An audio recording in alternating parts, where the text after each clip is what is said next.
all of them up front have to understand what you're trying to do schematically. They have to understand what a defensive structure is like. There's a lot of coaching involved on that piece of it because the center's ID will tell the entire line what the front is, what they're doing, but they also have to be kind of clued into what's going on. And I think it makes them smarter players. They have to adjust because of what we do, how fast we play, and the splits that we have. We get so many different pictures. They've got to be able to know where bodies are, how to track them, and have to be really smarter O-linemen, and forces their communication to happen quicker, forces them to have to process faster.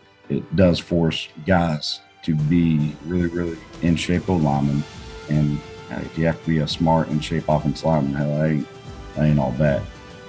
Today's Coaching Coordinator podcast is taken from the second annual Lawrence First and Goal Clinic. And in this one, the offensive line coach at Tennessee, Glen Elarbee, talks about tempo, how they coach the linemen in tempo, as well as one of their favorite plays to use with tempo, the counter play. I love this one because you don't hear how the offensive linemen are coached in the mechanics of an up-tempo offense. We always hear about receivers, what the ball carrier does, the skill guys, getting them aligned, but coach really gives the fine points of this. And while he is talking through a couple examples that are on film, he's very descriptive so you can understand how they're coaching these guys and how important it is for those linemen to learn the mechanics of what's going on. So this one is worth taking a look at for the video as well. I'll put the link to it in the show notes. You can get the entire clinic talk on CoachTube, and Coach is very detailed in what he shows on video as well. So here's Coach Glen Elarbee, offensive line coach for Tennessee. First off, kind of want to start and thank Lawrence First and Goal for letting me do this, and Coach Walker at the Christ School, and Keith Grabowski, and everybody for giving me the opportunity to come speak with you guys tonight. Hopefully everybody will get a little something out of how we do tempo and really some of the pre-snap stuff that's a little bit different than the way most teams do it. And also one of my favorite plays, counter, and kind of how we use a base counter and then some of the same side misdirection counter as well. This talk will be a little bit more geared, even with the tempo piece of it, towards offensive line and how we coach it. Specifically, I'm going to use a couple of slides that we use for all the positions, but again, focus a little bit more on how we are able to play fast and what we do a little bit different up front, how we coach it, and then get some more of the schematical pieces of it as we go.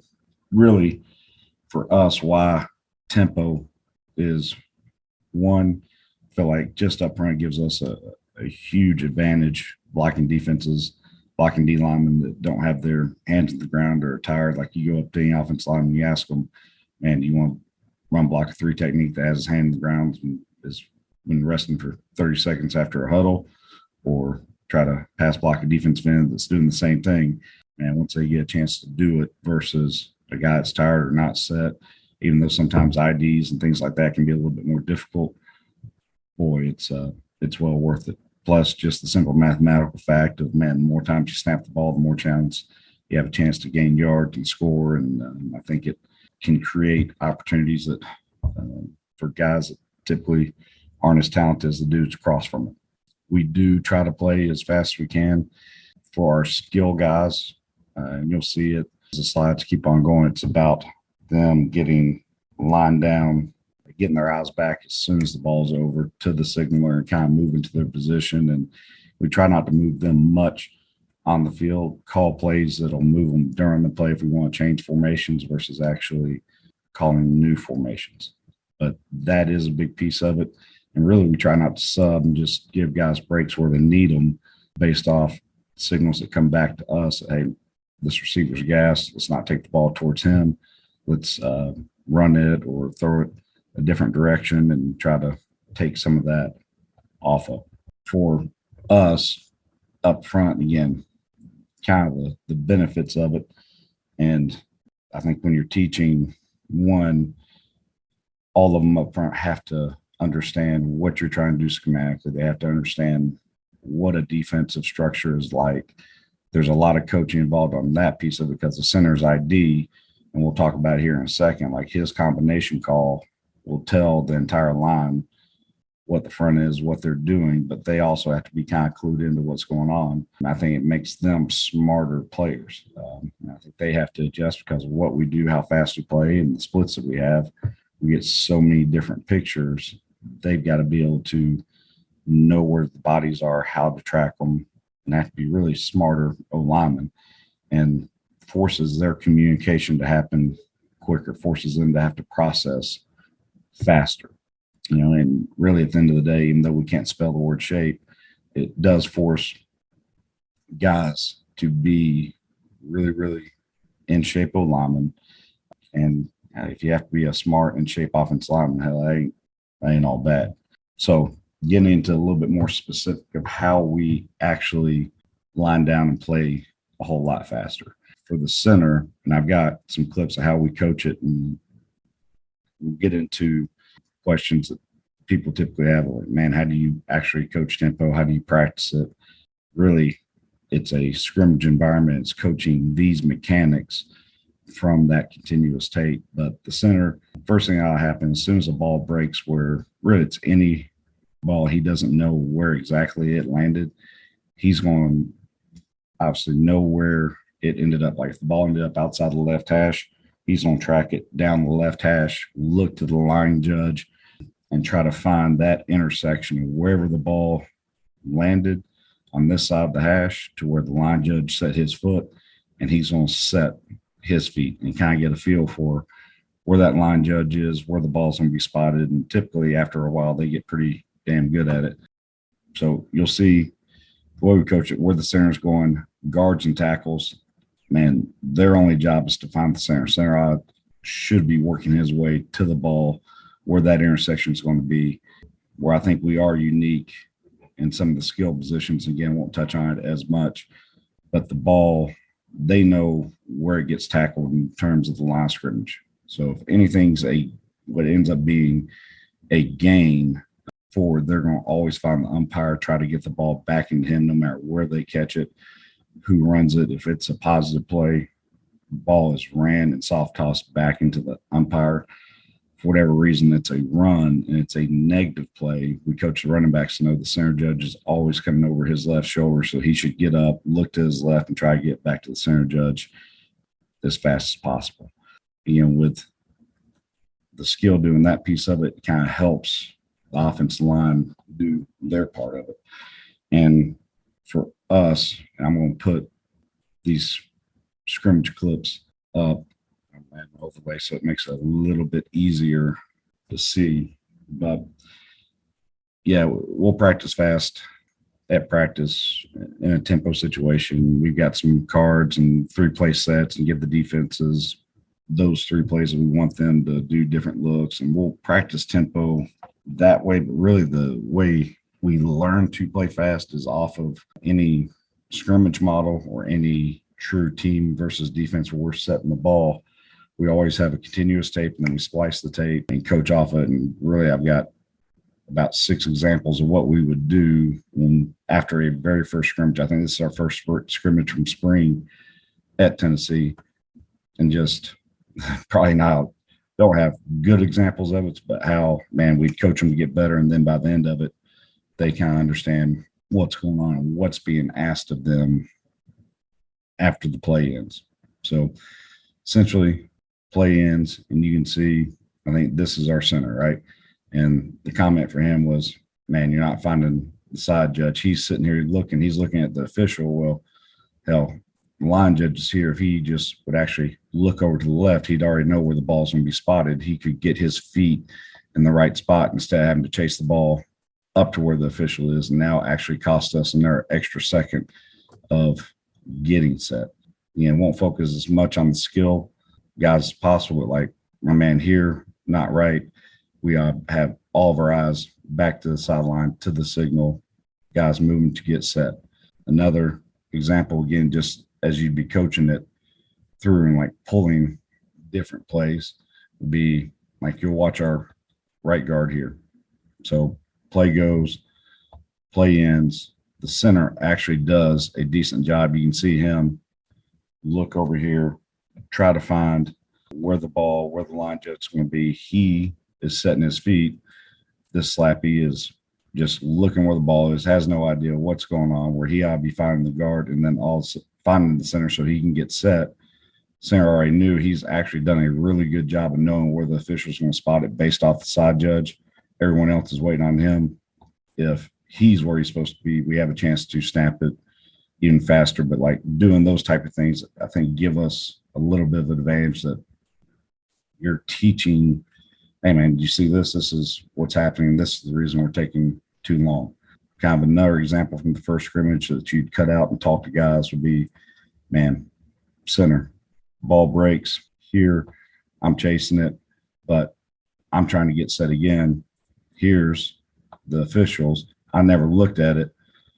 Now the ball gets spotted. I have to move up an extra yard. Everybody else has to move up extra yard, half yard. It takes that much longer for us to actually get the ball snapped. I think there's another good example here. Again, just watching the center. Ball is thrown, caught. Awesome. He's chasing. And we'll talk a little bit about this too. As you'll see, I'll have a clip cut.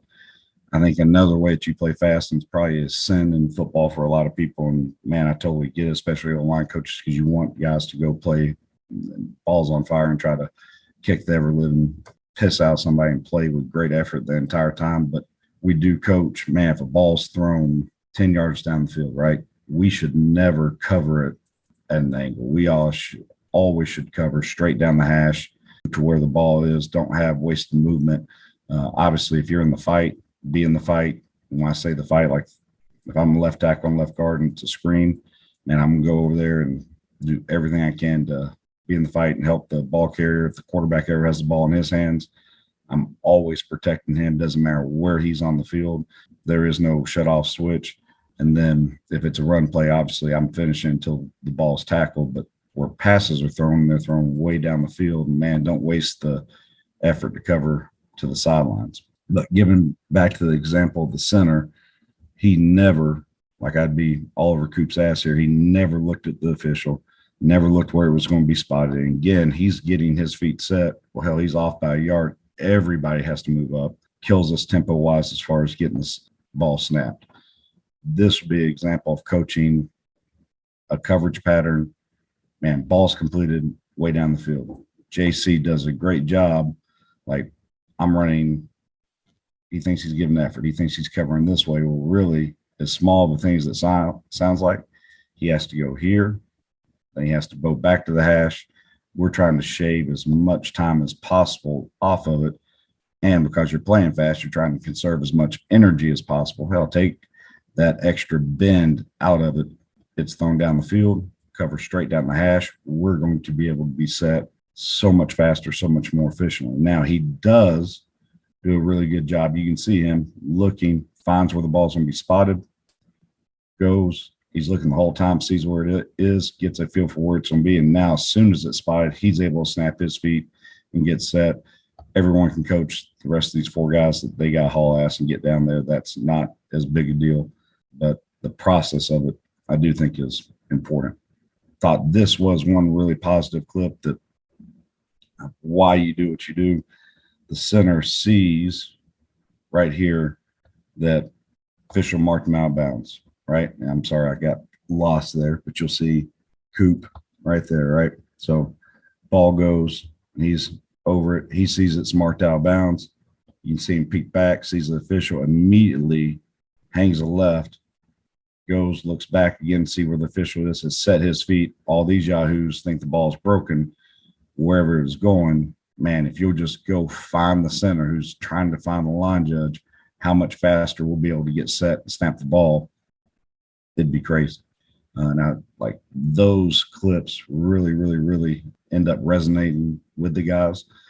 One last kind of thing again, our world, you want to play with great effort and maybe cause a guy to get the penalty, but like the trash talking and the time wasted that you ain't got time in between plays to waste talking trash and doing something stupid. Like here you can see the center, like him and the D lineman shoving each other. Well, hell, while he's sitting there talking, the ball's already being spotted. He wasted 2 seconds off the time. He ought to be trying to go up and get set. it takes him longer than it should, we're still slower than we ever would be. So again, for us coaching tempo, like to me, we always make the biggest step after a first scrimmage by doing the intercut and just clipping it and going through and coaching those little mechanics. Obviously, every position is coaching their guys, the receivers, the running backs, the efficiency in which they move, but you can kind of get a feel for why we're able to play as fast as we can without the offensive line because of the process that we go through. I do think for me, trying to help them learn how to play fast and learn how to play efficient, I am in every effort to be super efficient at practice and even in the meeting room, kind of talking slow right now and going through it at a teach pace. In the meeting room, there's times that in the beginning, it may be a teachable pace where you're talking to them and you're slowing things down. But man, once it gets in the season, once we've kind of had the install, I talk super fast. Questions come out fast. They have to answer quickly. We're moving. It's almost like an auctioneer inside of a meeting room and seeing if they can keep up, seeing if they can process. Same thing at practice. We're moved from individual to wherever it is. Like it is super organized, how it's happening, trying to make transitions fast, trying to make them not practice in a panic, but practice with a sense of urgency.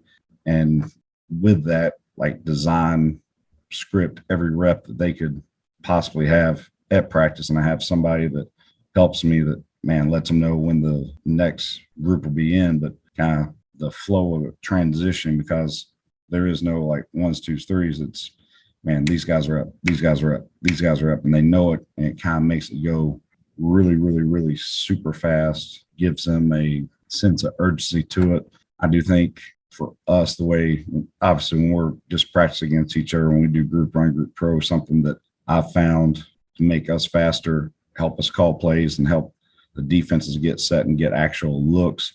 Because when we do group run, group pro, like this is super simple, but GA will just take PowerPoint, make 12 slides for group run. We'll put them on front and back sheet. The defense will just literally hold these in their hand, and we can have a 12-play script that'll get 12 different looks with their fits, and you can call it as fast as you possibly want. And guys are able to look down, see it, get lined up really quick. It's kind of a cheap form of those fancy wristbands and those type of things that you can simulate going as fast as you want with different looks. I think sometimes that's where you struggle initially, is you practice tempo. And it's like, man, just give us a base look, just give us a base look, just give us a base look, just get lined down. Well, you never end up getting the pressures or get them in and out of odd front or twist game or whatever it would be. This is a way to do that. The other way that we do that, and I alluded to it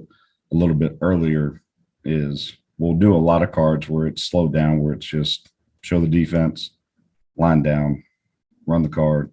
But then we'll have a 3-play set where we'll tell the scout defense, hey, man, first one's base quarters, next one needs a field pressure, the last one's a boundary pressure. And it's going to be on the left hash, right hash, like preload the defense. Typically, they can remember 3 plays in a row. And then offensively, we already know what those 3 plays are, and we're going to call them as fast as we can, get the ball set, and the scout defense will, run those 3 different looks. And for us up front, you get the feel of defense is not set, bodies trying to get where they want to, but executing movement post snap, which I think that is the toughest thing as an offensive lineman. Is defenses typically aren't completely set. The picture's getting to what it will be. You're trying to make your call and figure out, man, I think it's going to be 4 down, feel like it's going to be a 2-backer box, or the backers are going to be kicking, there's safety dropping in, or whatever it is. But you're analyzing what's going on as fast as you can. You saw continuous tape, like it's happening uber fast. Like there's not a lot of time in between him getting to the ball, the quarterback calling the play, him making the call, and us going to execute. And I think it does go back to all the guys knowing what's going on in the front in a scheme, where guys are at, and not just the center. Now, obviously, one of the favorite tempo plays that we like to run would be counter. We'll do a lot of insert as well, but typically going fast, I think it's one of the easier plays that, man, if I don't have it exactly right as far as the front ID or the combination call, we're not screwed.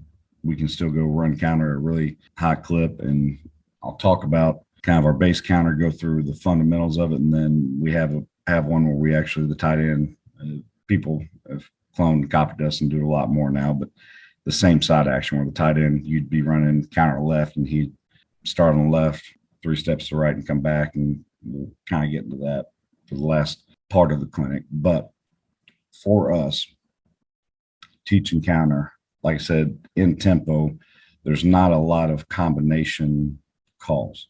Typically what happens is the center's going to come up, he's on ID, whether he's blocking back or where he's going 3 down, work with the guard, and that one call's going to tell everybody exactly what's happening. It IDs the front, IDs his combination, gets a little bit more where that's part of it in your zones and your man schemes where, again, if he's working on the left guard, he'd say salt, salt, salt, and that meant 4 down, execute 4 down rules. Or if he was still running zone left and wanted to work with the right guard, he'd say south, south, south, or whatever it would be. And hey, it's 3 down, execute your 3 down rules.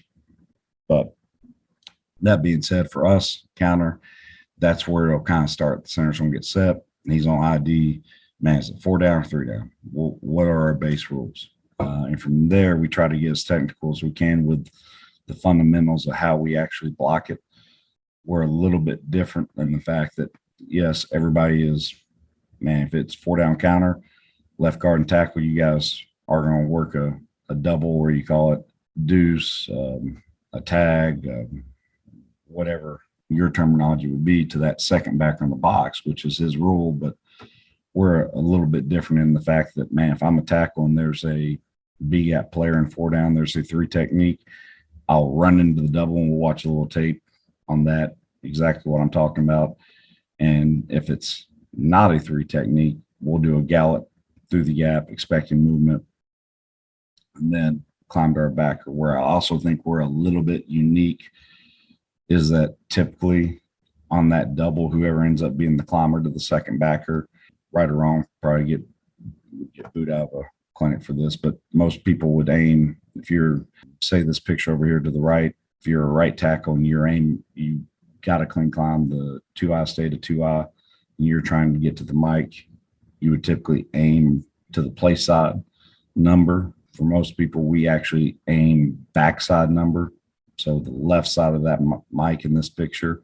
And the reason we do that is, one, the worst place we can get beat is underneath. I think it keeps guys from getting beat underneath. 2, we, like everybody else, will bounce, roll him over the top if he's trying to play over the top of the block, but it keeps us in a position to where I'm aimed at that backside number. I can really feel when he's going over the top of it, and I could stick my left foot and bounce him over the top, but I'll never climb too high, get beat underneath, and now it's a 1 or 2 yard gain. Like if I get beat over the top, the thing still may hit, or at worst, it's 3 or 4 yards. So I think we're a little bit different in that aspect. Another thing that I think everybody does, but like we coach that we're living piss out of, is, man, if I'm a left tackle and I'm to the boundary, my eyes are always, as soon as I hear it's Cleveland, as soon as I hear 40, I know I've got my tag, deuce, whatever you want to call it, but my eyes aren't necessarily looking at that backer initially. I am finding the boundary safety, because that's the guy that's going to tell me, is it going to be edge pressure? Do I need to man it? And I've got some examples of what that looks like, to where I'll pad my feet and collect it, and we try to kick the pressure and insert the tight end.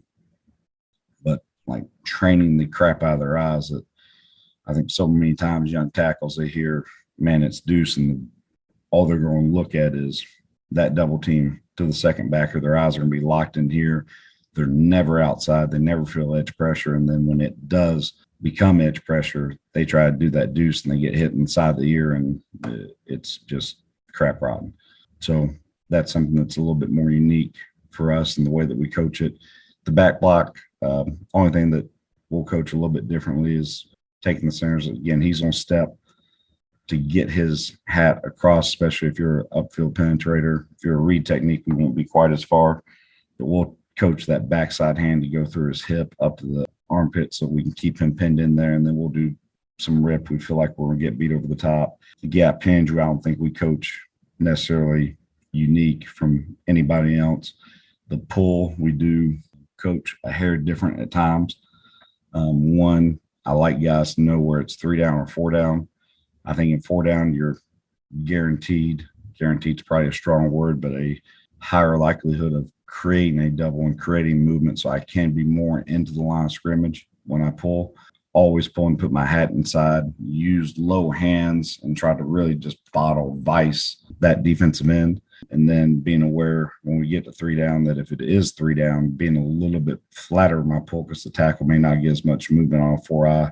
And then trying to just give them some down distance awareness that, man, if we ever call counter on 3rd and medium or long, like most coordinators, like, oh man, it's so wide open, just block down, go kick, and it's going to be awesome. Well, those defense ends are also pass rushing. They got a chance to be a lot higher up the field. So we coach that, man, if it's 3rd down, a lot more flat pull. If it's a man call, we feel edge pressure, a lot more flat pull, just some little things like that. Some great detail from Coach Elarbee in that one and how they coach tempo and the nuances of how they run counter. Again, the entire talk can be found on CoachTube. The link is in the show notes. Follow all we're doing at coachingcoordinator.com and follow me on Twitter at Coach K. Grabowski.